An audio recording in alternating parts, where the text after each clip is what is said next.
नमस्कार, मास्टर रेसिपीजमध्ये सगळ्यांचं मनापासून स्वागत. आणि खाटा ढोकणा नावाचा एक छान पदार्थ आहे. चला सुरू करूया. साधारण एक 2 वाट्या हा रवा आहे ज्वारीचा.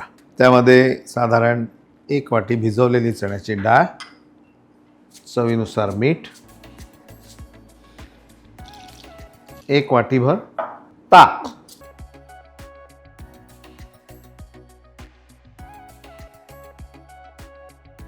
आणि आता हा ज्वारीचा रवा आणि चण्याची डाळ भिजलेली आहे, पण ज्वारीचा रवा भिजलेला नाही. साधारण एक 1.5 तास ह्याला आपण भिजवून ठेवू. हे भिजल्यानंतर साधारण एक 2 चमचे ज्वारीचं पीठ घालायचं, थोडी साखर, बारीक केलेले आल्याचे तुकडे, त्यानंतर बारीक चिरलेला कांदा, 1 वाटी कोथिंबीर. क्या बात. आता हे सगळं एकत्र असं ताक जे आहे ते व्यवस्थित यांनी शोषून घेतलं. थोडं तेल, हे फक्त याला चिटकू नये म्हणून असं लावायचं,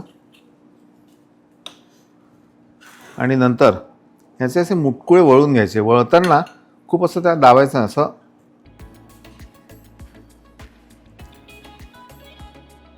अशा पद्धतीने.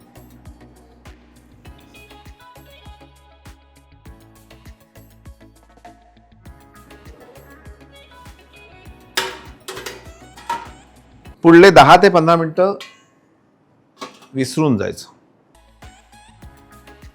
एक साधारण 10 ते 12 मिनटानंतर हे छान काढायचं. क्या बात आहे.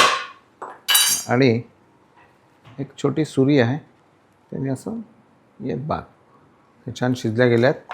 आपण याला काढू आणि सर्व करू. आणि यावर माऊली घाणीचं कच्चं शेंगदाण्याचं तेल.